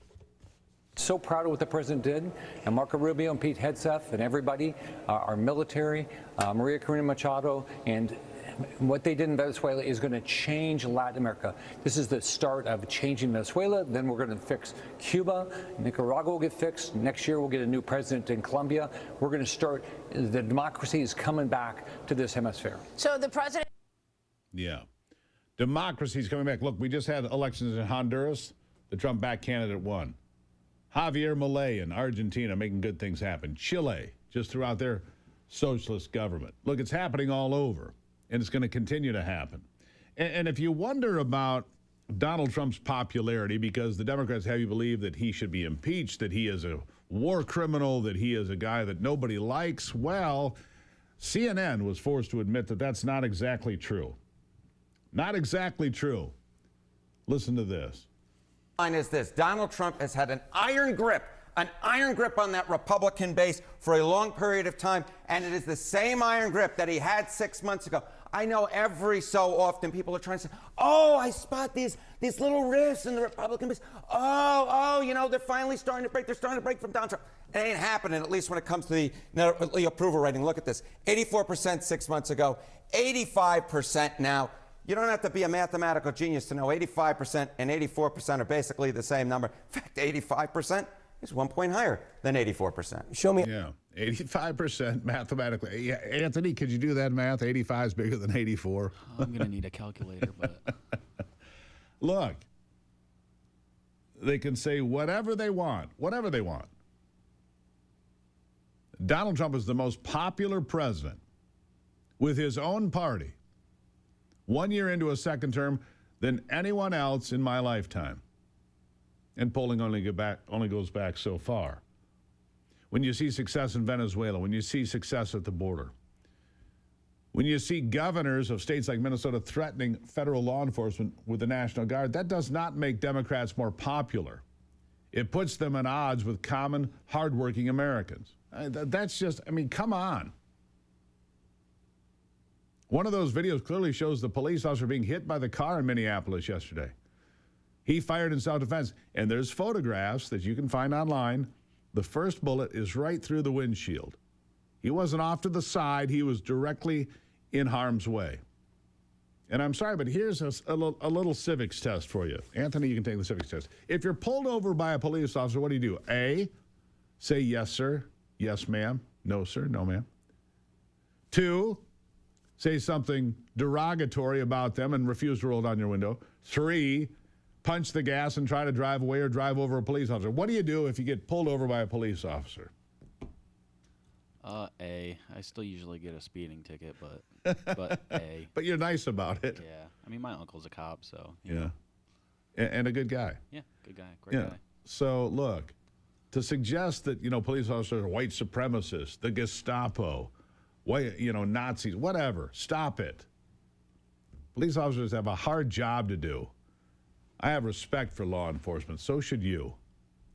And so should the governor of Minnesota. So should the mayor of Minneapolis. Have respect for law enforcement and the job they've been tasked to do. I'll take a break. I'll be back after this.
All right, let's shift gears, shall we? Let's talk about education for a moment.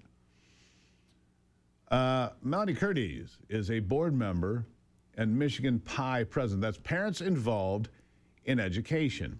And I was meaning to talk about this story when it came out, but I didn't, so I'm glad that Melanie brought it back to my attention. A Harvard professor who taught for 40 years wrote a scathing letter. He had to wait 4 years. He left Harvard in 2021. He was a tenured professor for 40 years in history, and boy, did he go to work on Harvard and the DEI and the woke and all of it.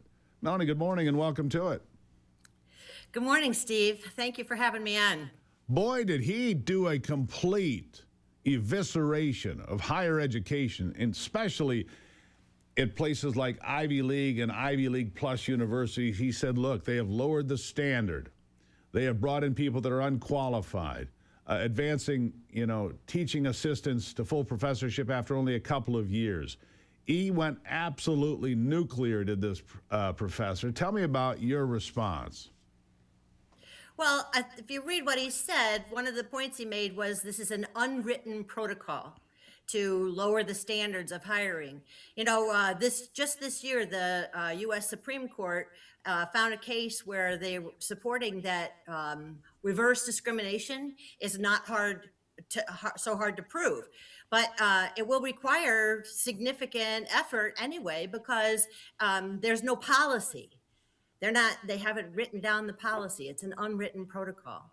So they've got students that are really qualified that are not being allowed into the university. And then worse, they're not actually teaching a robust Western civilization curriculum anymore. In fact, they're not teaching Western civilization at all in many cases. They're teaching how wonderful China is or socialism is. And they're not teaching actual history. They're teaching propaganda. I mean, that's what he said. And this is a 40-year tenured professor. He's now at the University of Florida, right? He didn't just go away. He went and got a job at a university he felt he could make an impact. Smart guy, right? Yeah, and he points out that China doesn't do that. China is teaching its citizens and students to be proud of being Chinese, to be proud of being China's communist. doing. China's teaching the same curriculum they're teaching at Harvard. That's what he's saying. Yes, right. So, there was consideration on what could be done. And I think he's an example of nothing, that unless donors stop giving money to the university, unless the federal government stops giving money to the universities, they're not going to change their behavior. If you've listened to some people who argue in support of these policies and practices, they genuinely believe they're doing the right thing. And that's the part that's really hard to undo with laws or other policies. They will continue to do this. Yeah. So here's the problem. And I've read this in a number of places. We're turning out graduates from college, including some Ivy League schools, that when they get to the job, they're incapable of doing the job. These are kids that are graduating with great grade points from well-respected universities or formerly well-respected universities, that when they get to the workplace, they are completely incompetent in basic math, communication, showing up on time, dressing properly, combing your hair, whatever. That's not a good path forward, now is it? No, it's not. And you can see in the state of Michigan, our student achievement is horrible. Most of our students don't know how to read, write, or do math, and they're learning to be political activists. There was another interesting story that just came out. The University State Board of Education, her name is Christina Bogus. She resigned from the state board because the system is irredeemably corrupt, in her words, and that she wasn't going to participate in the charade of trying to lead the public schools or the government schools forward because they are failing and they want to continue to fail. Okay, if they're irredeemably corrupt, why do we keep financing them? Why do we keep shoveling more and more and more money? Every time we have a budget, we need more money for higher education. We need more money for public schools. We pay more per student in America than any country on earth. and get less in return. It's true at high school. It's true at college. I think the trade schools are the one exception where people actually learn to be a carpenter or a plumber or an electrician, actually learn something where they can contribute and actually be successful out there. But what an embarrassment, truly. US Pie has two position papers that we've written recently that offer suggestions, specific suggestions on what to do. Number one is shut down all education involvement by the federal government. President Trump wrote an executive order in support of this. We have a bill by Congressman Moore from Alabama, HR 2691, that is in the Education and Workforce Committee, where our own Michigan Congressman Wahlberg is the chair. And this bill, HR 2691, offers the best practice to close the federal Department of Education and get the federal government completely out. The problem right now is Secretary Linda McMahon is moving functions from the Department of Education to other departments. This doesn't solve the problem. We have to get the federal government and eventually the money out of the picture. So the transition of the money is to block grant it so that the states can control it. We have a piece in there that suggests that in Congressman Moore's bill, it's written about federal taxes and as the way to send money back. And so parents who don't have their kids in government schools would get a tax credit that's not managed by or regulated by anyone. It's just like your standard tax credit. So this is a very important effort. People in Michigan can call Congressman Wahlberg to try to move it through committee, and we might actually, with President Trump's support, get the federal government out of education. Now, we have a second opportunity in Michigan. Our own Representative Steve Carra has put forth a bill on property taxes where anyone who does not have... Hold that thought right there. I want to finish with Steve Carra. Right after that, I want to get this in. We'll be right back. Okay, All right? thanks.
All right, back with Melanie Curtis just for a quick moment here. All right, Steve Carra's proposal, real quickly, what is it? So it's about property taxes, that anybody who doesn't have children in the government schools can get an exemption on the part of the property taxes you pay that go to the schools. And so it wouldn't defund the schools dramatically, but it would make an impact. And it sends a message to the schools. And we advocate very strongly at US Pie, parents need to get their kids out of government schools. You're not going to get a good education and you're going to be indoctrinated. And Michigan cannot give money directly to parents in support of private or homeschooling, but not paying into the tax system helps you keep money in your own pocket, which you can then use to educate your children. There you go. Melanie Curtis, greatly appreciate you being here. These are important topics. We need to, look, our schools are off track in too many places. Not everywhere, but in too many places. The unions have too much control. They care more about power control in politics than they do about the students. That has to change. US Pie is out there every day. Where do people find you? USPIE.org is our website with all our reports. And we have a podcast, Unmasking Government Schools with Sherry Few. It comes out every Wednesday. And we've got great guests and great conversations. So we encourage people to listen in.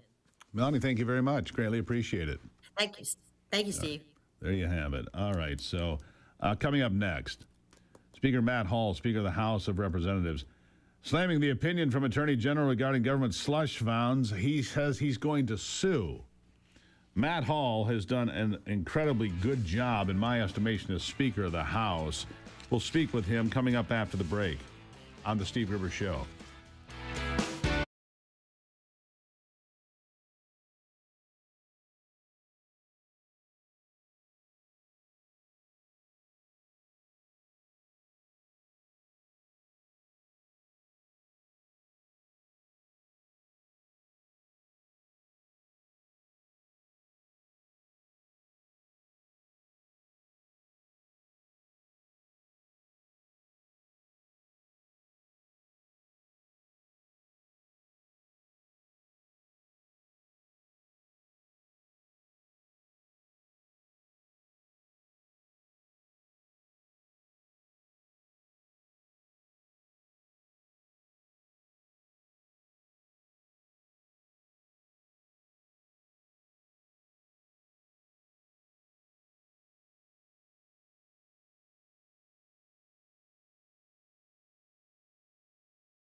All right, back to it. It's a busy year in politics. Midterm elections, of course, on the horizon and on the minds of many folks working in politics, including my next guest speaker, Matt Hall, Speaker of the Michigan House of Representatives, back with me. Matt, thank you for being here. Thanks for having me. A lot going on. So, and I give you and the Republicans tremendous credit for getting a lot of things done, trimming back the budget. But you're angry about something here. You're angry of an opinion from the Attorney General regarding government slush funds. Slush funds, you know, taxpayer dollars that are just being used for God only knows what. You said you're going to sue. Tell the folks what this is all about. Sure. So, we cut over $640 million of waste, fraud, and abuse from the budget recently. This is money that the Whitmer administration did not spend at the end of the year.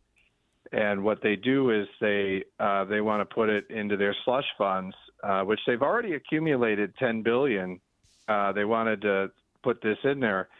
We started looking through what it was, and we found illegal alien welfare programs. We found efforts to put tampons in all the bathrooms in the government buildings. We found all kinds of stuff. Biden, all the matching funds for the Biden-era climate programs they still want to do. We saw a lot of this waste, fraud, and abuse. So we slashed all of it. We have a procedure by which the House unilaterally can slash all of it.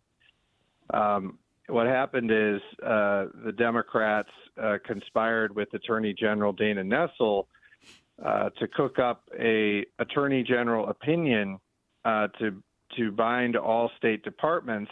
And essentially, she just made up a fake opinion to say that a governor can do whatever they want with the money. So what that means is once the legislature appropriates money to the governor can then do whatever she wants forever, which is a crazy opinion. And they cooked that up specifically just because Dana Nessel, she wants to protect these diversity festivals and she wants to protect all these DEI programs that we cut. So they came up with this crazy opinion, and so we're going to sue them, and we're going to win that case very easily. Where do you take it into court? Where does it go? Well, it goes to the Court of Claims, and so we're going to file a lawsuit, immediately, because essentially once Dana Nessel came up with this opinion that says that this law that's been there for 40 years is unconstitutional, of course, the Whitmer administration immediately said, spend all the money. Yeah, spend all the money. So now, here's what I got to ask you, Matt. I mean, because as you talk about $640 million, it makes me think that's probably just a small portion of what's flying around out there with people not knowing where it's going. $5,000 coffee machines, $20 million grants to our friends, things that we've heard about. Of course, we've all been watching the fraud be revealed in Minnesota, billions of dollars through child care centers, food programs, autism centers, home health care, all of it.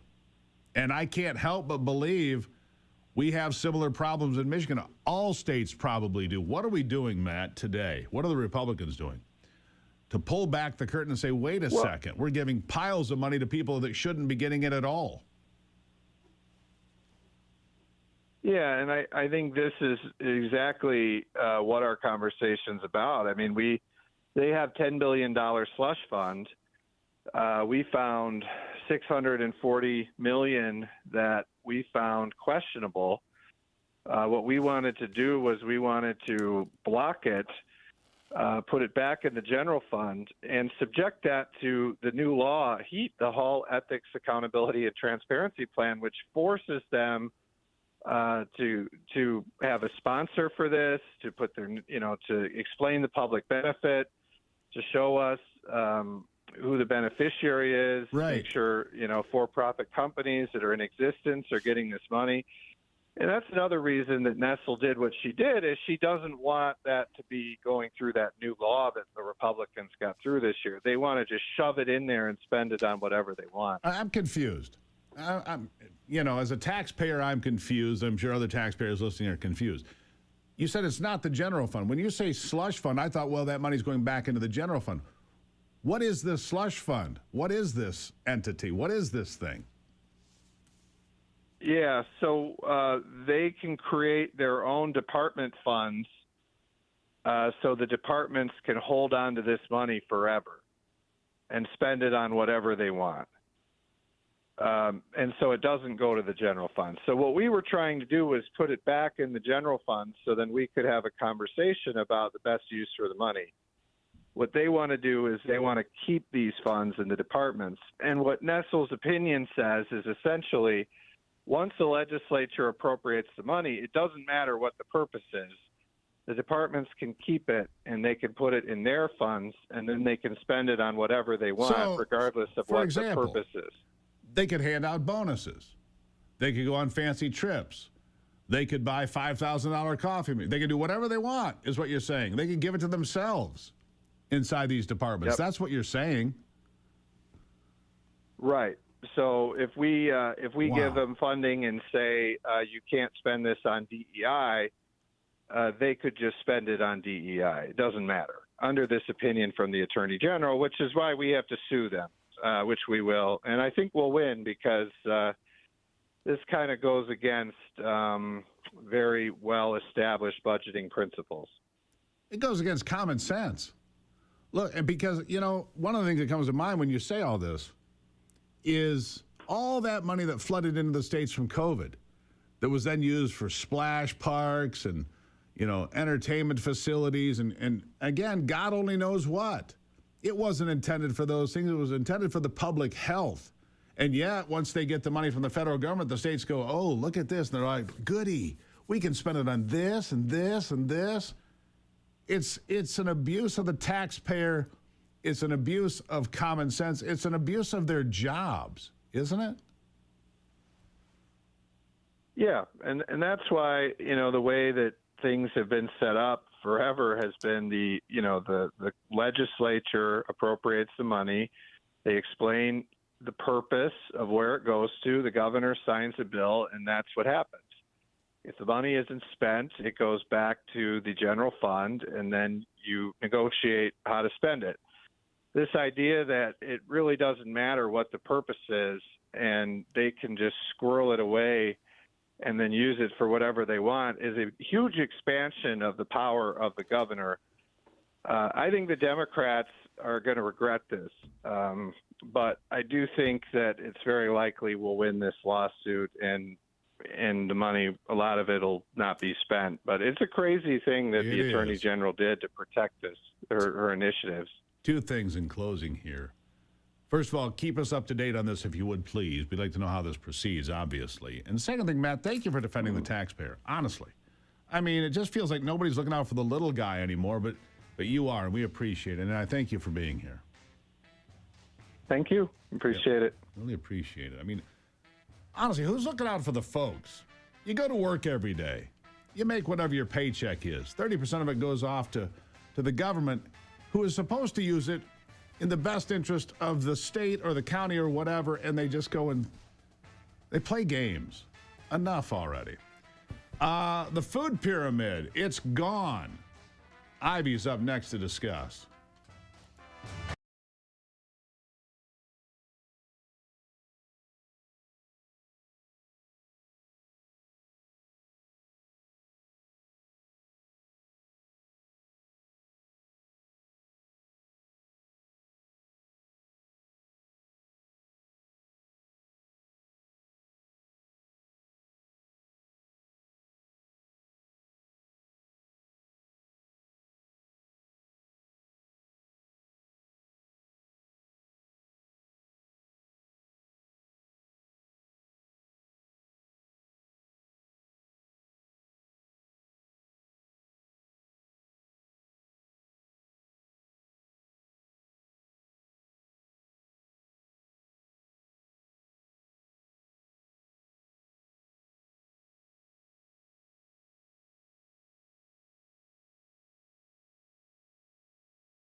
Welcome to 2026, where fat is a good thing.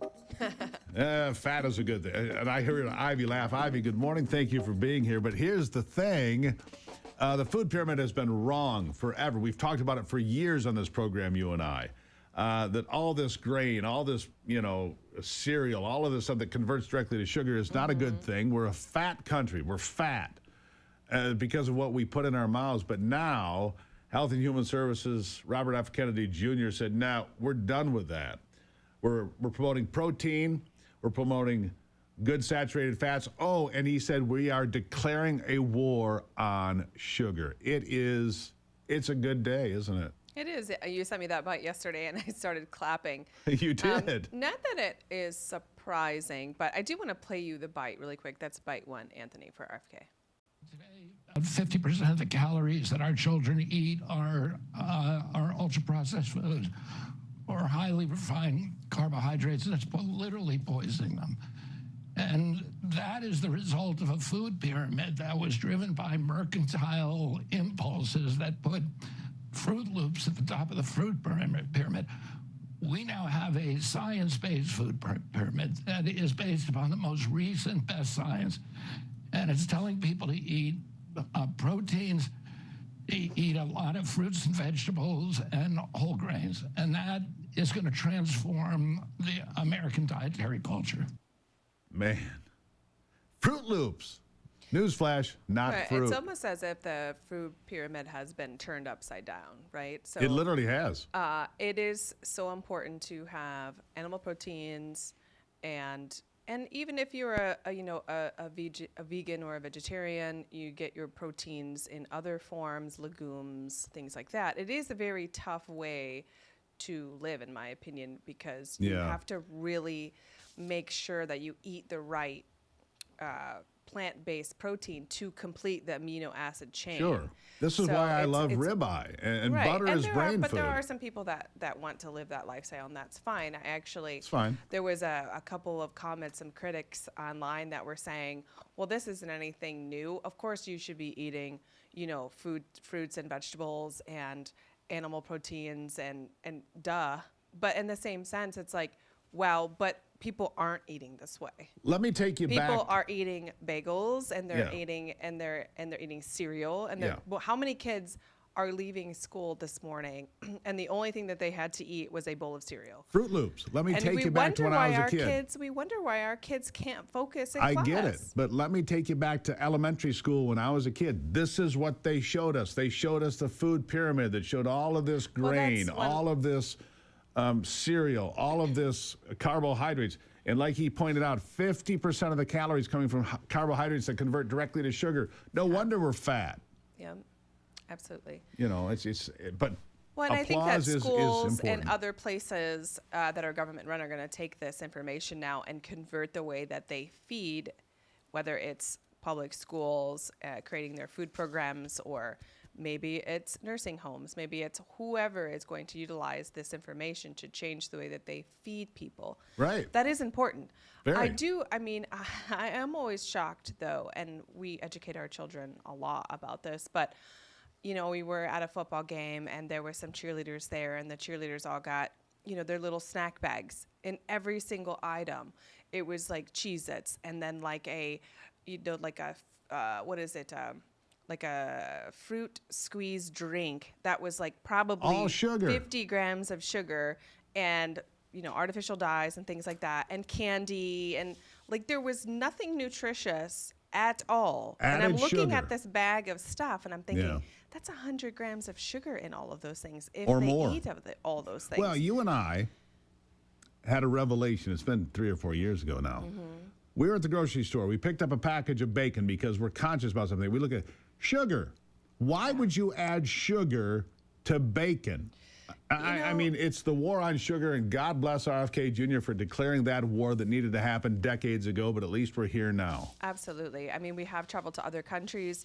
One in particular, New Zealand, I recall going to the grocery store, looking at the labels, no sugar added. None. And that was the one thing he said, too, were on added sugar. If you look at your labels and there is a subject line, added sugar, that means that they have added sugar to the product that wasn't naturally occurring, which is unnecessary unless, I think that food companies think that Americans have this sweet palate. They need to have things sweet in order to eat things. I mean, ketchup. You can go on and on things that have sugar that should not be there, in my opinion. Agreed. The less sugar you have, the less your body will crave sugar. I don't believe that you don't need to, have zero sugar. Why do we have an once a week or epidemic? twice a week, if you have dessert or something like that, that's okay.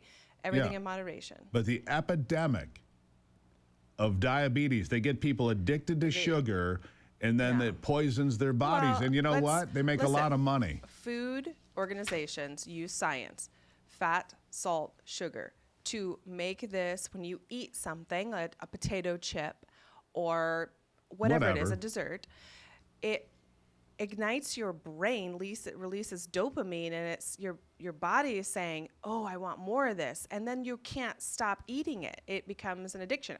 Why did I just eat this whole bag of potato chips? It's the science behind what they put into what's the perfect balance. Yeah. And food companies, I mean, I know McDonald's does this, other places do this.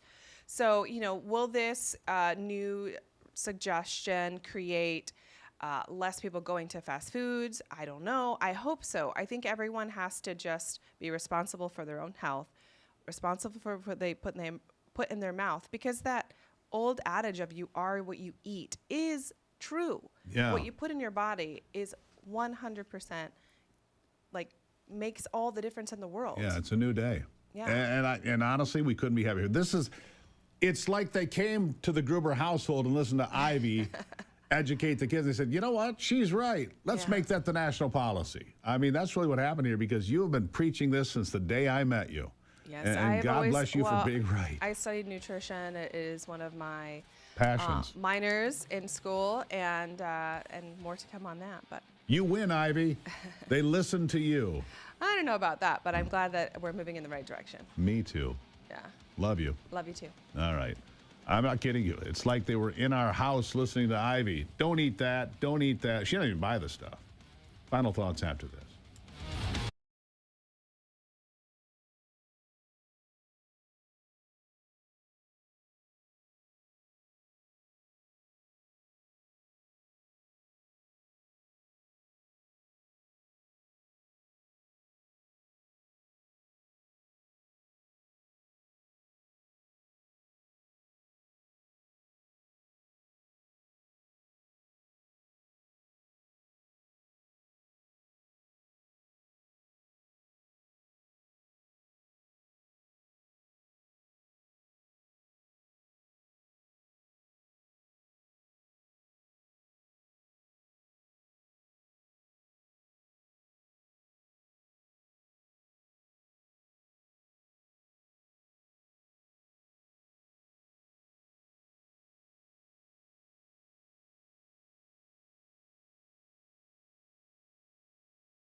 Can you imagine that just, 13, 14 months ago, whatever it is, Tim Walz was one election away from being the vice president of these United States. And today he is the guy who we now know looked the other way when billions of dollars were being sold illegally and maneuvered and sent back to Somalia, which, by the way, if you missed it, Donald Trump cut off all aid to Somalia yesterday. He said, you already got your money. You got your money. Tim Walz, who yesterday at a news conference, after a federal law enforcement agency was targeted by a driver, by an agitator, by an activist, and he fired in self-defense and killed that driver, because the bullet hole's right in the middle of the windshield. And then Tim Walz comes out and thinks it's 1861 and says he's going to mobilize the Minnesota National Guard. To what? Go to war with the federal government? Tim Walz, 13, 14 months ago, was the candidate of the Democrat Party to be vice president of this country. Now he's dropped out of the race for governor, been exposed for allowing fraud to the tune of billions and billions of dollars to go on year after year because it was beneficial politically to him and his Democrat colleagues, or as they say in Minnesota, the Democrat Farmers Party, the DFP. He could have been your vice president. Thank God he's not. This is a guy who is openly calling for insurrection. A guy who is openly calling on the Minnesota National Guard to stand toe-to-toe with the federal government. It's outrageous. It's seditious. It's calling for an insurrection, and I think that something has to happen quickly to address that from the federal level. We'll leave it there for today. Fight the good fight, my friends, and keep the faith. God bless America. I'm Steve Gruber. This is The Steve Gruber Show. And remember, as you go out there today, whatever you do, only you can save America.